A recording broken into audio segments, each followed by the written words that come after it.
UACJ presenta. Amigos, continuamos y seguimos hablando precisamente de lo que se desarrolló en esta sexta semana conmemorativa de la lucha internacional por los derechos de las mujeres aquí en la UACJ.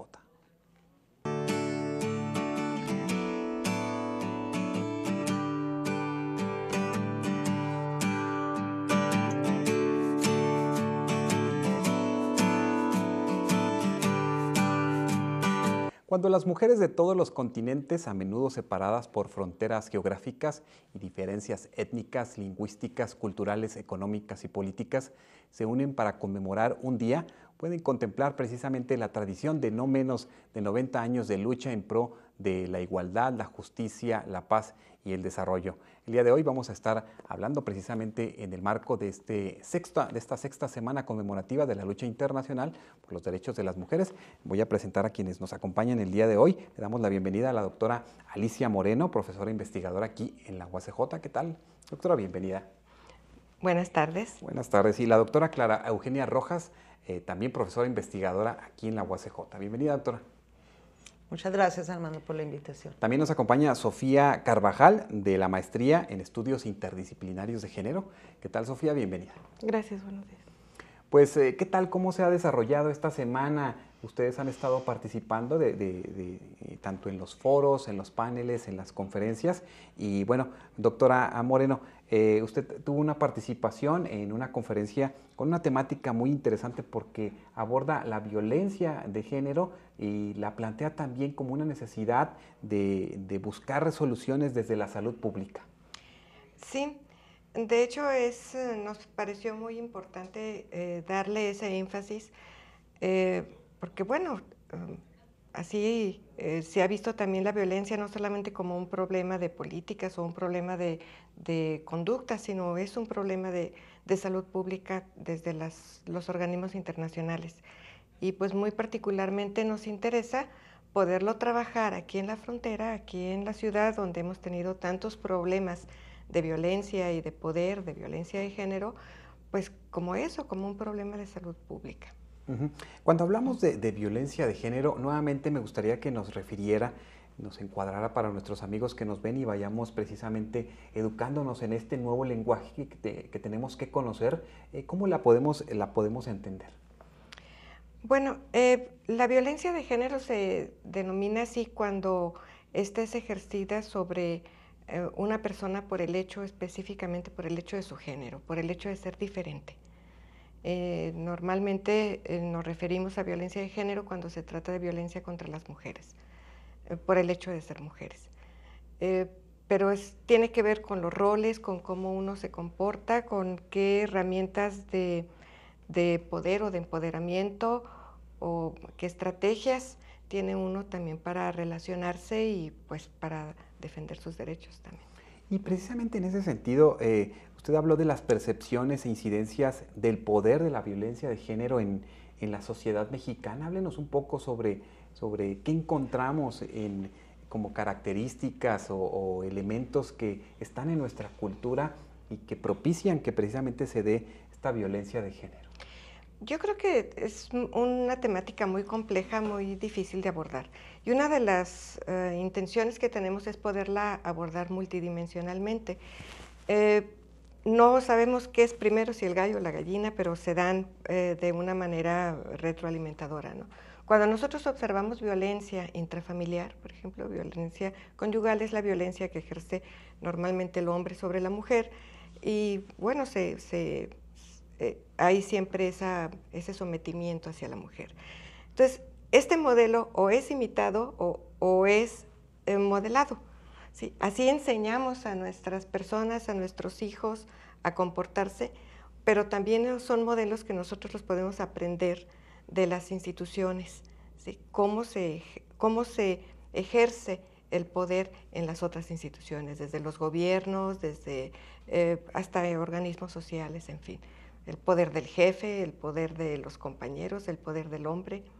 Claro, y en todos estos procesos hay muchos lenguajes, muchos silencios, invisibilidad de la violencia, y es parte de una mesa que estuvo trabajando doctora Rojas. Háblanos un poco precisamente sobre esto.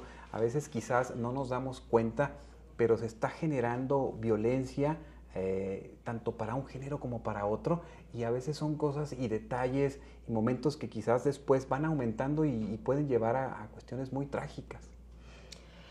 Lo que pasa, mira, sí, yo coordiné una mesa que se llama Los Silencios. Bueno, todas las dos paneles que coordiné yo tienen que ver con los silencios. Y son generalmente silencios socioculturales a los que nos referimos, incluyendo los silencios en los medios. A veces pensamos, y tocaron varias temáticas, pero el eje es que a veces pensamos que el silencio es la ausencia de voz. Entonces también nos han dicho muchas veces que el silencio habla más que 1000 palabras, ¿verdad? Y generalmente decimos, pues si no hay voz, si no se dice, no existe. Si no se nombra, no lo podemos pensar. Sino una serie de elaboraciones ya más teóricas acerca de la persuasión del silencio. Por ejemplo, un estereotipo silencia. Silencia la diversidad, silencia muchas cosas, estereotipar a alguien. Por ejemplo, en el caso de cuando dicen el Día de la Mujer, la estereotipan ¿de qué mujer? ¿De qué mujer? ¿A qué mujer nos estamos refiriendo? Entonces, hace ya muchos años, ya 20 o 25 por lo menos, se reflexionó en las reflexiones feministas que no había un arquetipo, que eran las mujeres en toda su diversidad y en todas sus posiciones, como lo mencionaste tú en la introducción, ¿verdad? Las mujeres somos diversas, somos muy distintas, somos una cantidad enorme de personalidades, entonces decir la mujer la estamos encajonando en un arquetipo que generalmente es esa mujer que reconocemos a través de los medios, a través de, ¿verdad? Generalmente. Ese esquema. Ese esquema que dan los medios comerciales, a través de eso pensamos que esas son esa mujer representa a todas las mujeres, y no es cierto. Hay muchos silencios políticos, hay muchos silencios institucionales, y tienen que ver también con el hecho de que te hacen sentir que no existes. No eres lo suficientemente importante, ni como académica, ni como persona, ni como mujeres, ni como, en este caso que hablo desde mi punto de vista, y de las alumnas que participaron, porque las que participaron en las mesas de silencios también son alumnas de la maestría de estudios interdisciplinares de género. Y ellas en su mayoría abordan lo que decimos en esas reflexiones, ¿verdad? Una construcción epistemológica. Cómo a ellas las fue formando y fueron reconociendo los silencios en su vida que después se volvieron silencios sociales y políticos. Entre una de ellas mencionaba, por ejemplo, el hecho de que no se diga nada de que ellas la mayoría son chicas de escasos recursos, están en constante riesgo público porque el transporte urbano no sirve, es ineficiente, o sea, una serie de cuestiones de ese tipo que se ignoran en la experiencia de la mujer joven en Juárez, o las mujeres jóvenes en Juárez, que son las que usan el transporte público, las mujeres de escasos recursos, las mujeres estudiantes, ¿no? Y eso no lo toman en cuenta no toman en cuenta esas voces. Así en general de eso. Claro, y en ese sentido, precisamente que está Sofía Carvajal con nosotros, joven estudiante de esta maestría, ¿qué identificas de estos silencios, de estas estructuras que no permiten o limitan el ejercicio de la mujer en estos tiempos?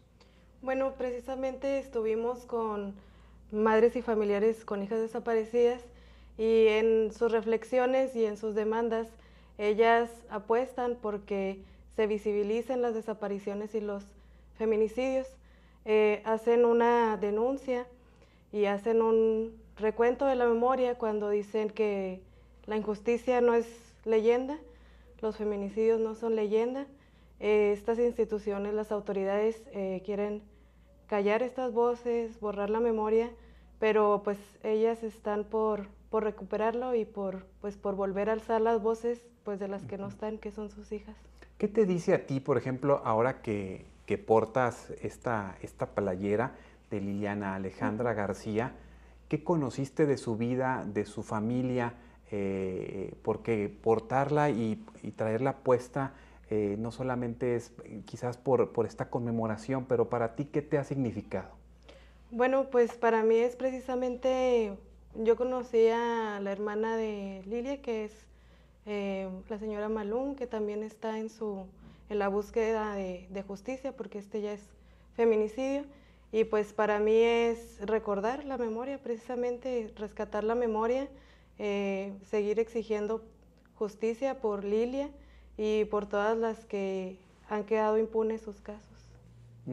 Pues es interesante ver cómo a través de estas conmemoraciones recordamos, y no solamente en estas fechas sabemos que están estos reclamos, estas inquietudes de los familiares, porque entonces ¿cómo se vive en una familia con una dinámica de desaparición, con una dinámica de dolor, con una dinámica de injusticia, doctora? Pues yo no quisiera poder saber cómo se vive, para empezar. Es mucho dolor. El problema, creo yo, más grande que tenemos es cómo poder incidir, ayudar, permitir que estas personas, que quienes tienen estos sufrimientos, tengan también herramientas para hacer valer sus derechos, para resolver, digamos, de alguna manera su duelo, pero pues no con silencios, ¿no? Así no quedándose conformes, sino qué tenemos que hacer.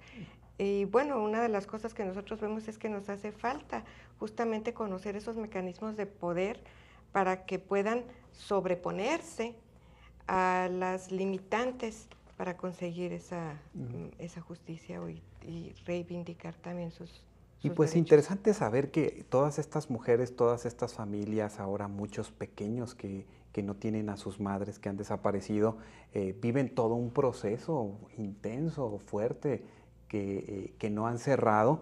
Y en el uso del lenguaje, precisamente, doctora Rojas, cuando las autoridades utilizan frases, utilizan comentarios desafortunados como leyendas, como si no hubiese pasado, como si ya no está pasando. De hecho, el mismo día, el 8 de marzo de este año, pues nuevamente una mujer muerta. O sea, pareciera entonces que no estamos entendiendo y no estamos educándonos en el lenguaje cuando así lo manifiesta el hoy alcalde de esta ciudad. Sí, definitivamente, cuando escuchas así a esas personas, ¿verdad?, que están en posición de toma de decisiones, desvalorizar, minimizar, incluso tratar de borrar, ¿verdad?, y decir, fue una leyenda negra, y dices tú, qué barbaridad, qué más tiene que pasar para que los y las que ocupan posiciones de privilegio en la ciudad, porque ese es el problema, que uno de los problemas, que la mayoría de las chicas desaparecidas o asesinadas son muchachas pobres, de escasos recursos, que no existen para esas castas poderosas, no existen. O sea, son desechables, lo han dicho en todo momento las investigadoras internacionales. Esas chicas aquí en Juárez y en todo el mundo son desechables para las clases privilegiadas de todo lugar. Entonces, por eso es que les es fácil minimizar, porque es muy difícil que una madre de esas posiciones pierda una hija porque anda buscando trabajo en el centro, ¿verdad? O olvídate, si las traes con chofer, como dijo en aquella ocasión aquel político, ¿verdad? Pues no las dejen salir si no quieren que les pase algo. Y estas chicas iban a trabajar, iban todo eso. Ahora fíjate, voy a mencionar esto porque esto fue histórico y debe de recordarse. Cuando empezaron a decir las muertas de Juárez. Las muertas es un eufemismo. Un eufemismo significa una palabra que minimiza. ¿Sí? Minimiza. Fue un asesinato. Un asesinato. ¿Verdad? De odio. Fue un crimen de odio de género.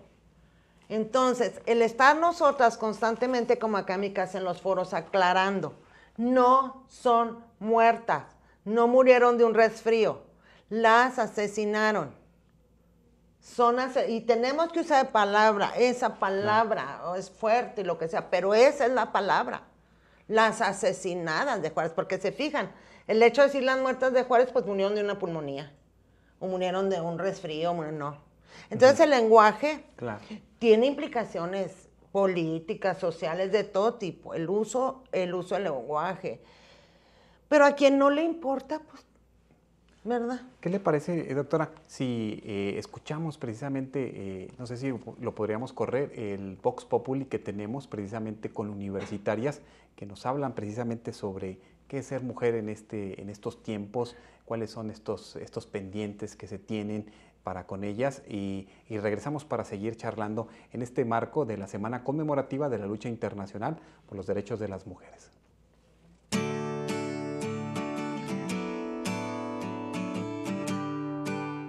De encargarte bueno, en este caso las mujeres que ya tienen hijos, de tu hogar, de tu familia, porque también hay mujeres que tanto hacen su trabajo en el hogar como lo hacen fuera de ella. Pues ser mujer implica mucha fuerza, independencia, sobre todo cuando le toca a una mujer ser mamá y ser papá. Implica un poco más de libertad de lo que había hace muchos años. Implica pues ser un ser humano, ¿verdad? Como cualquier otro, con retos, con oportunidades en lo que es actualmente en la sociedad.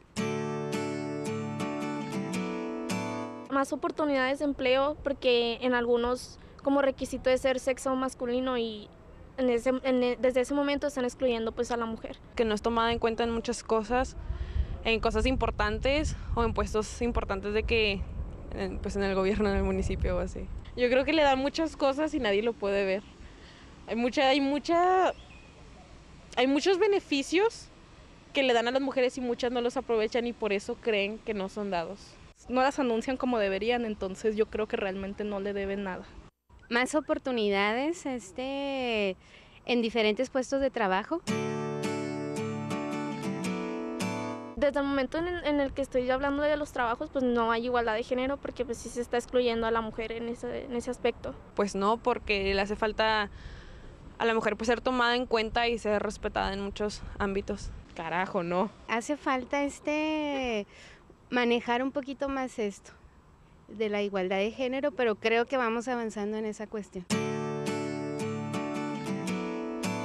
Más respeto y que se le tomara más en cuenta socialmente. Desearía que valoraran y respetaran a la mujer. Que hubiera igualdad y también se conociera el Día del Hombre. Simplemente que las mujeres que viven en violencia y demás abran los ojos y salgan y ya dejen de permitir que las traten de una forma que no deben. Como mujeres valemos mucho, al igual que los hombres.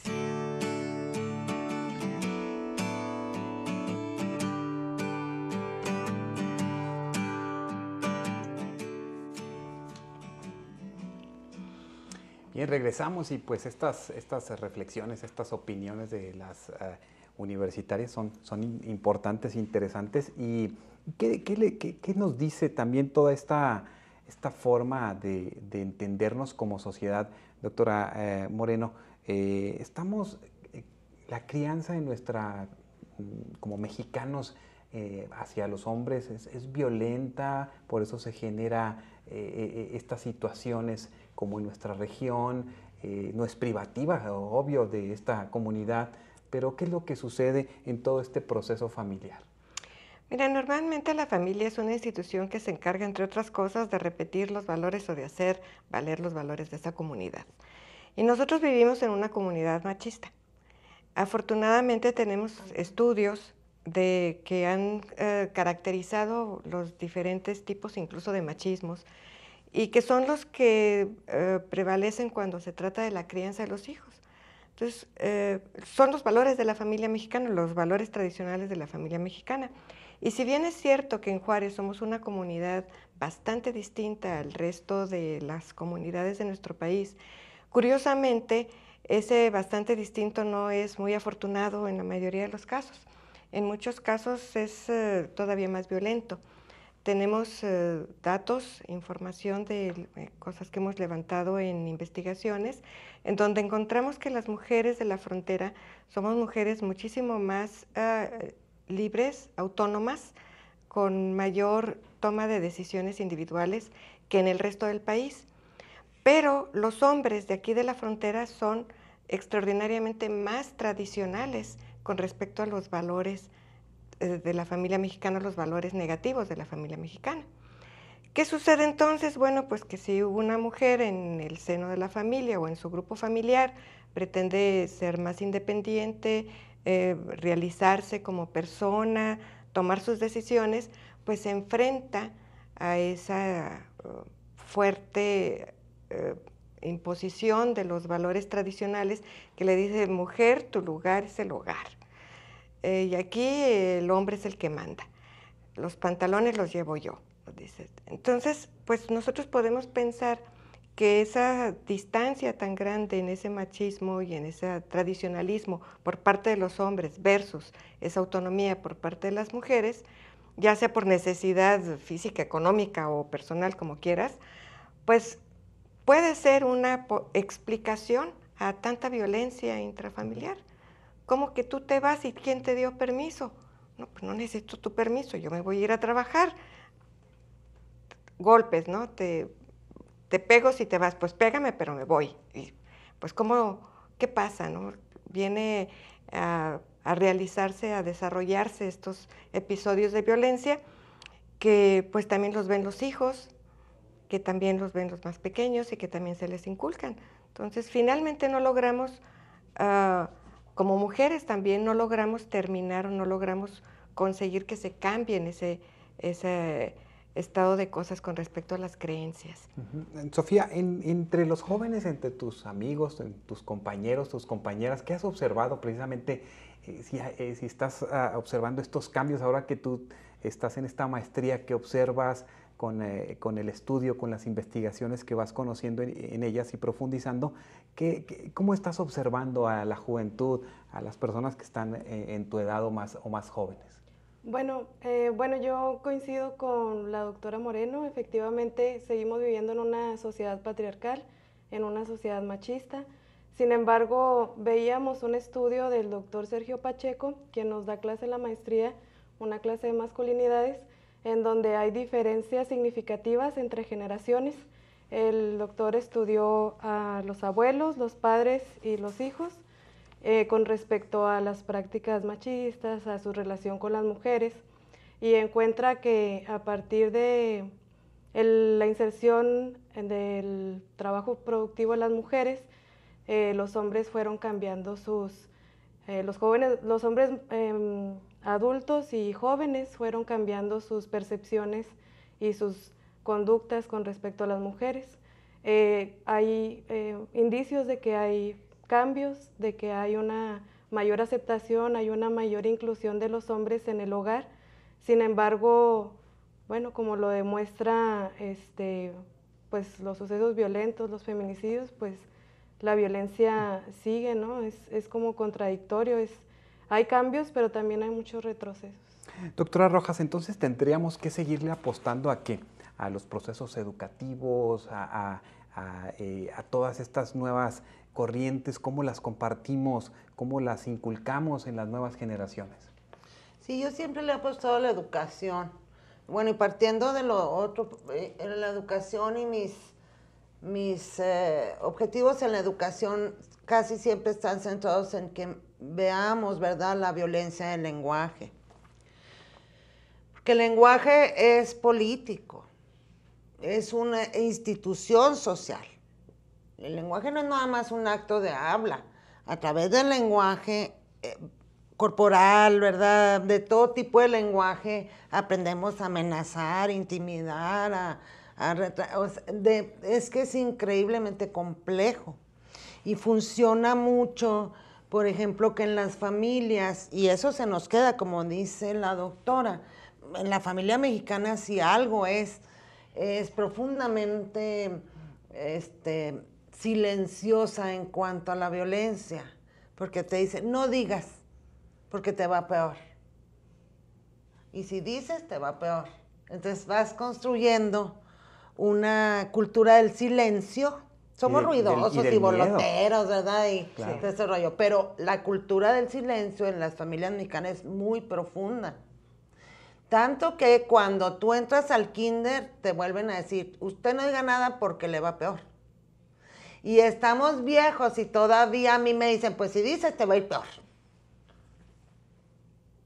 Entonces, eso lo traemos, pero ya no necesitan decírmelo, ya nomás con que te volteen a ver, ¿verdad? La mamá nomás... Con la mirada.